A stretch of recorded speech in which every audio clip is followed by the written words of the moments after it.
দেবান ভাবয়তানেন তে দেবা ভাবয়ন্তু পরস্পরং ভাবয়ন্তু শ্রেয় পরম ব্যবসথ। ভগবান জড়জগতের দেখাশোনার ভার ন্যস্ত করেছেন বিভিন্ন দেবদেবীর ওপর। এই জড়জগতের প্রতিটি জীবের জীবন ধারণের জন্য আলো, বাতাস, জল ইত্যাদি প্রয়োজনীয় অপরিহার্য। ভগবান তাই এই সমস্ত অকাতরে দান করেছেন এবং এই সমস্ত বিভিন্ন শক্তির তত্ত্বাবধান করার জন্য ভার দিয়েছেন তিনি বিভিন্ন দেবদেবীর ওপর, যারা হচ্ছেন তার দেহের বিভিন্ন অংশস্বরূপ। এই সমস্ত দেবদেবীর প্রসন্নতা এবং অপ্রসন্নতা নির্ভর করে মানুষের যজ্ঞ অনুষ্ঠান করার উপর। ভিন্ন ভিন্ন যজ্ঞ ভিন্ন দেবদেবীর তুষ্টি সাধনের জন্য অনুষ্ঠিত হয়, কিন্তু তা হলেও সমস্ত যজ্ঞের যজ্ঞপতি এবং পরম ভোক্তারূপে শ্রী বিষ্ণুর আরাধনা করা হয়। ভগবদ্গীতাতেও বলা হয়েছে শ্রীকৃষ্ণই হচ্ছেন সমস্ত যজ্ঞের ভোক্তা। তাই যজ্ঞপতি শ্রী বিষ্ণুকে তুষ্ট করাই হচ্ছে সমস্ত যজ্ঞের প্রকৃত উদ্দেশ্য। এই সমস্ত যজ্ঞগুলি যখন সুচারুরূপে অনুষ্ঠিত হয় তখন দেবদেবীরা সন্তুষ্ট হয়ে প্রচুর পরিমাণে প্রাকৃতিক ঐশ্বর্য দান করেন এবং মানুষের তখন আর কোনো অভাব থাকে না। এইভাবে যজ্ঞ অনুষ্ঠান করলে ধন ঐশ্বর্য লাভ হয় ঠিকই, কিন্তু এই লাভগুলি যজ্ঞের মুখ্য উদ্দেশ্য নয়। যজ্ঞের মুখ্য উদ্দেশ্য হচ্ছে জড়বন্ধন থেকে মুক্ত হওয়া। যজ্ঞপতি বিষ্ণু যখন প্রীত হন তখন তিনি জীবকে মায়ের বন্ধন থেকে মুক্ত করেন। বেদে বলা হয়েছে যজ্ঞ অনুষ্ঠান করার ফলে কর্তব্য কর্ম পবিত্র হয়। যজ্ঞ অনুষ্ঠান করার ফলে আহার্য দ্রব্যসমূহ শুদ্ধ হয় এবং তা আহার করার ফলে জীবের সত্তা শুদ্ধ হয়। সত্তা শুদ্ধ হবার ফলে স্মৃতি শুদ্ধ হয় এবং তখন সে মোক্ষ লাভের পথ খুঁজে পায়। এভাবে জীবের চেতনা কলুষমুক্ত হয়ে শ্রীকৃষ্ণ ভাবনামৃতের আস্বাদন লাভ করে। এই শুদ্ধ চেতনা সুপ্ত হয়ে গেছে বলে আজকের জগৎ এইরকম বিভ্রান্ত হয়ে পড়েছে। ইষ্টান ভোগান হি বো দেবা দাস্যন্তে যজ্ঞ ভাবিতা তদর্তান্ন প্রদাভ্য যো ভুঙ্ক্তেস্তেন এ বশ। জীবের জীবন ধারণ করবার জন্য যা কিছু প্রয়োজন তা সবই ভগবান শ্রী বিষ্ণুর নির্দেশ অনুসারে বিভিন্ন দেবদেবীরা সরবরাহ করছেন। তাই শাস্ত্রে নির্দেশ দেওয়া হয়েছে যে যজ্ঞ অনুষ্ঠান করে এই সমস্ত দেবদেবীদের তুষ্ট করতে। বেদের বিভিন্ন দেবদেবীর জন্য তার বিভিন্ন যজ্ঞ করার নির্দেশ দেওয়া হয়েছে, কিন্তু সমস্ত যজ্ঞের পরম ভোক্তা হচ্ছেন স্বয়ং ভগবান। যারা ভগবত তত্ত্ববেত্তা নয়, যারা অল্প বুদ্ধি সম্পন্ন, তাদের জন্য বেদে বিভিন্ন দেবদেবীর উদ্দেশ্যে যজ্ঞ অনুষ্ঠান করতে বলা হয়েছে। মানুষের প্রকৃতি অনুসারে বেদে বিভিন্ন ধরনের যজ্ঞ করার নির্দেশ দেওয়া হয়েছে।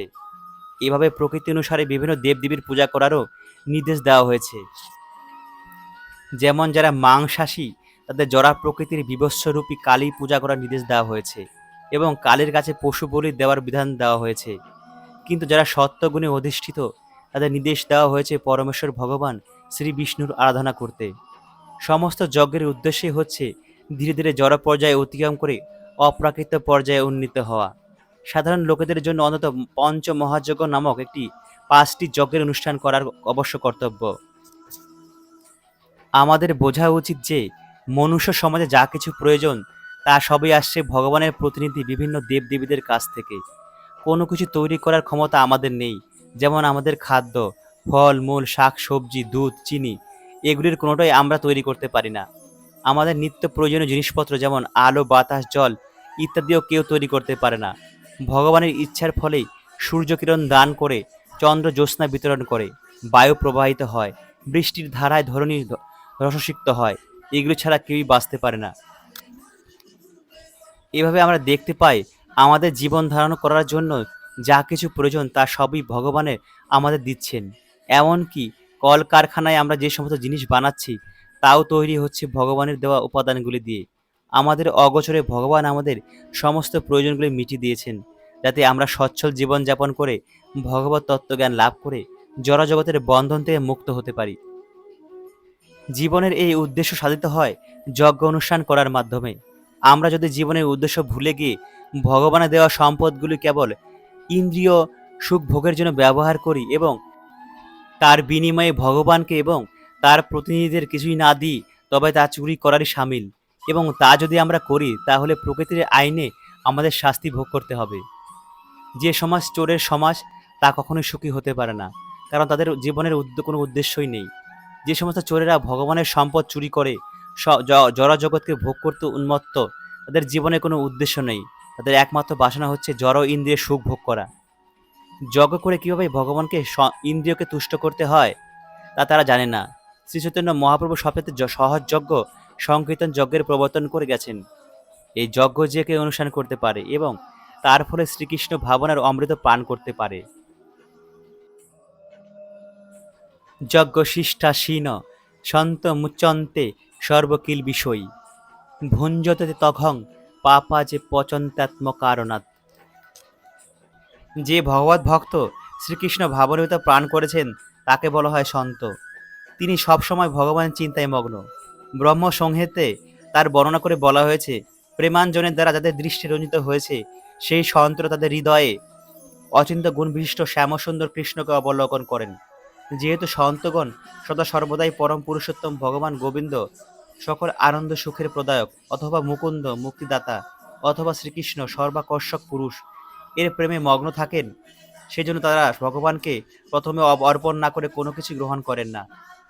তাই এই ধরনের ভক্তরা সর্বক্ষণে যজ্ঞ অনুষ্ঠান করেছেন, যেমন শ্রবণ কীর্তন স্মরণ অর্চন ইত্যাদি, এবং এই সমস্ত অনুষ্ঠানের ফলে তারা কখনোই জড়জগতের কলুষতার দ্বারা প্রভাবিত হন না। অন্য সমস্ত লোকেরা যারা আত্মতৃপ্তির জন্য নানা রকম উপাদেয় খাদ্য প্রস্তুত করে খায়, শাস্ত্রে তাদের চোর বলে গণ্য করা হয়েছে এবং তাদের সেই খাদ্যের সঙ্গে সঙ্গে তারা তাদের পাপও গ্রহণ করেন। যে মানুষ চোর অথবা পাপী সে কি করে সুখী হতে পারে তা কখনো সম্ভব নয়। তাই সর্বতভাবে সুখী হবার জন্য তাদের শ্রীকৃষ্ণ ভাবনায় উদ্ভূত হয়ে সংকীর্তন যজ্ঞ করার শিক্ষা গ্রহণ করতে হবে। তা না হলে এই পৃথিবীতে সুখ ও শান্তি লাভের কোনো আশাই নেই।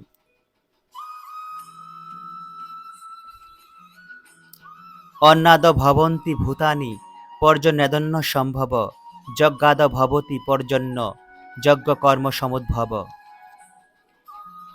শ্রীল বলদেব বিদ্যাভূষণ ভগবদ্গীতার ভাষ্যে লিখেছেন, পরমেশ্বর ভগবান হচ্ছেন যজ্ঞ পুরুষ, অর্থাৎ সমস্ত যজ্ঞের ভোক্তা হচ্ছেন তিনি।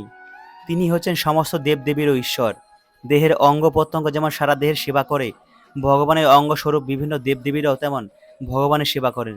ইন্দ্র চন্দ্র বরুণ ইত্যাদি দেবতাদের ভগবান নিযুক্ত করেছেন জড়জগৎকে সুষ্ঠুভাবে পরিচালনা করার জন্য, এবং বেদে নির্দেশ দেওয়া হয়েছে কীভাবে যজ্ঞ করার মাধ্যমে এই সমস্ত দেবতাদের সন্তুষ্ট করা যায়।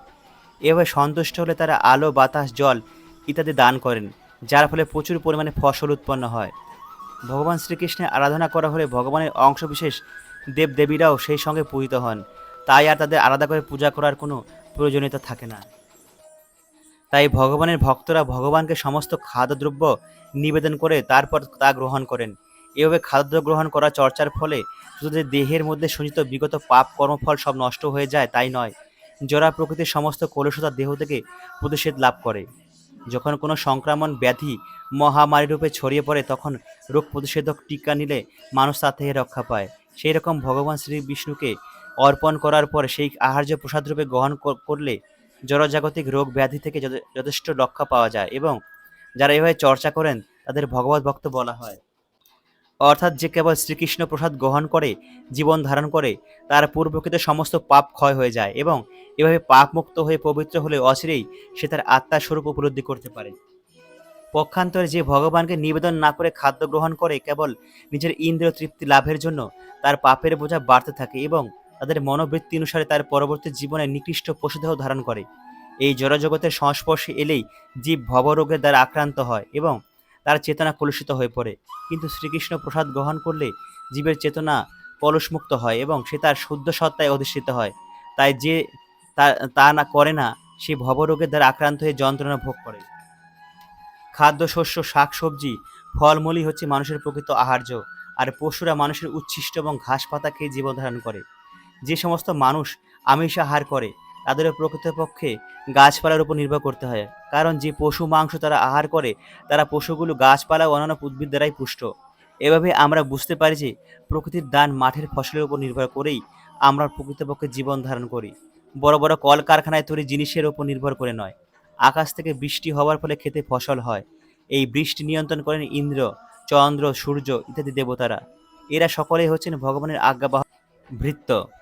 তাই যজ্ঞ করে ভগবানকে তুষ্ট করলেই তার ভৃত্যরাও তুষ্ট হন এবং তারা তখন সমস্ত অভাব মোচন করেন।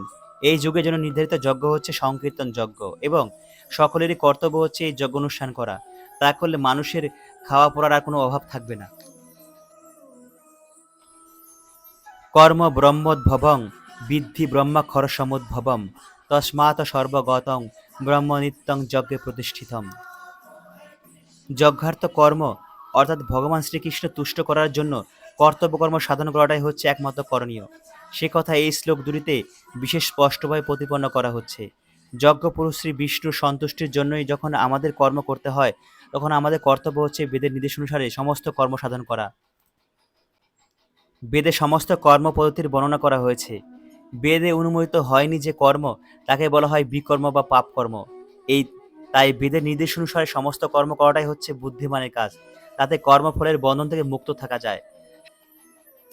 সাধারণ অবস্থায় যেমন মানুষকে রাষ্ট্রের নির্দেশ অনুসারে চলতে হয়, তেমনি ভগবান নির্দেশে তার পরম রাষ্ট্র ব্যবস্থায় পরিচালিত হওয়াটাই হচ্ছে মানুষের কর্তব্য। বেদের সমস্ত নির্দেশগুলি স্বয়ং ভগবানের নিঃশ্বাস থেকে উদ্ভূত হয়েছে।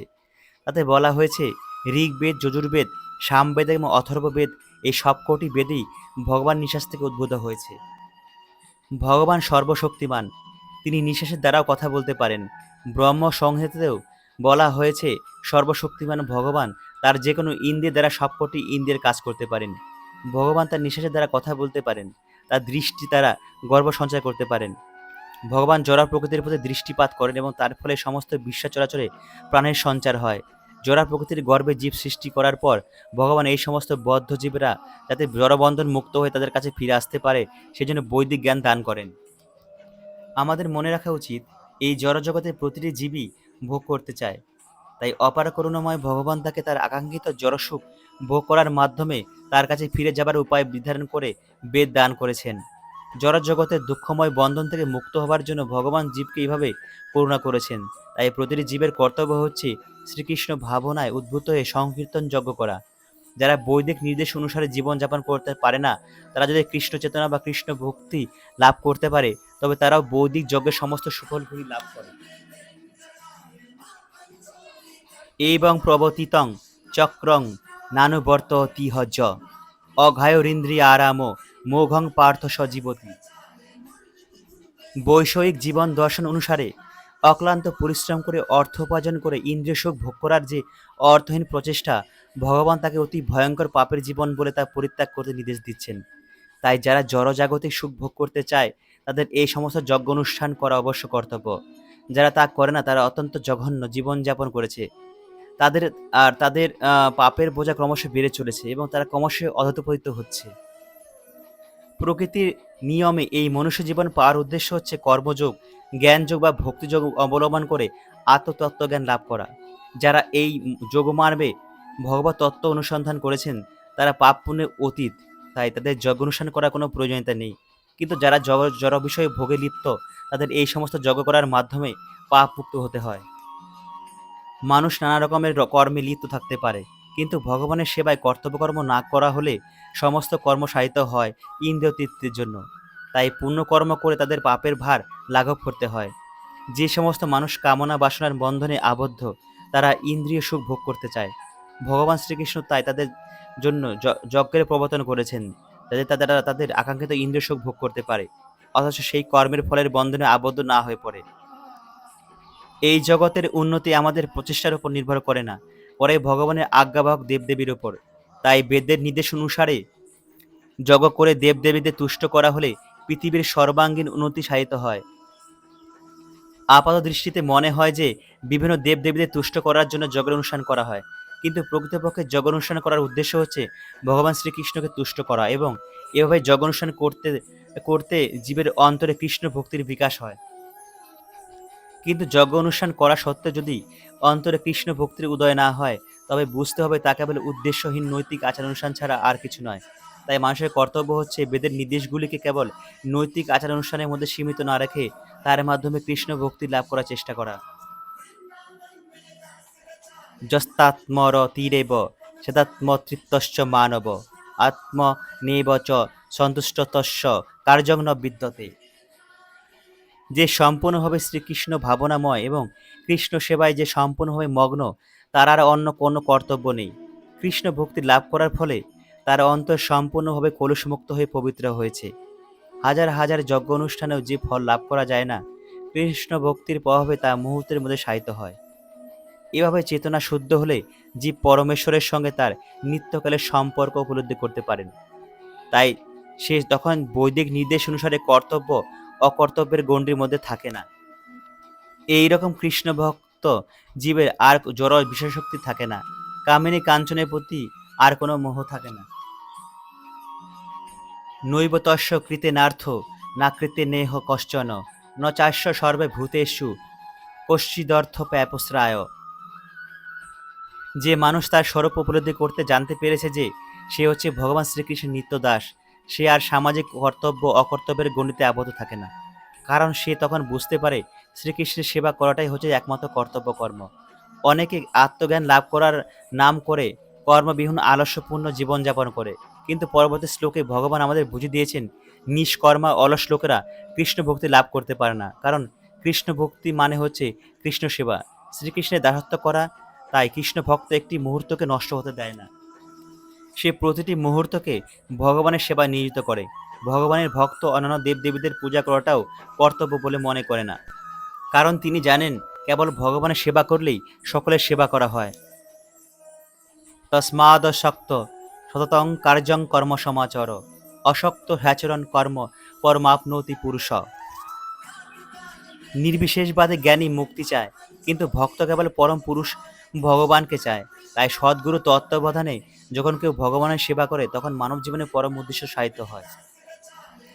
কুরুক্ষেত্রের যুদ্ধে ভগবান শ্রীকৃষ্ণ অর্জুনকে যুদ্ধ করতে বললেন, কারণ সেটা ছিল তার ইচ্ছা। সৎ কর্ম করে অহিংসা ব্রত পালন করে ভালো মানুষ হওয়াটাই স্বার্থপর কর্ম। কিন্তু সৎ অসৎ ভালো মন্দ ইচ্ছা অনিচ্ছার বিচার না করে ভগবানের ইচ্ছানুসারে কর্তব্য কর্ম করাটাই হচ্ছে বৈরাগ্য। এটাই হচ্ছে সর্বশ্রেষ্ঠ কর্তব্য কর্ম। ভগবান নিজেই সেই উপদেশ দিয়ে গেছেন। বৈদিক আচার অনুষ্ঠান যাগযজ্ঞ করার উদ্দেশ্য হচ্ছে ইন্দ্রিয় উপভোগজনিত অসৎ কর্মের কুফল থেকে মুক্ত হওয়া। কিন্তু ভগবানের সেবায় যে কর্ম সাধিত হয় তা অপ্রাকৃত কর্ম এবং তা শুভ অশুভ কর্তব্য কর্মবন্ধনে অতীত।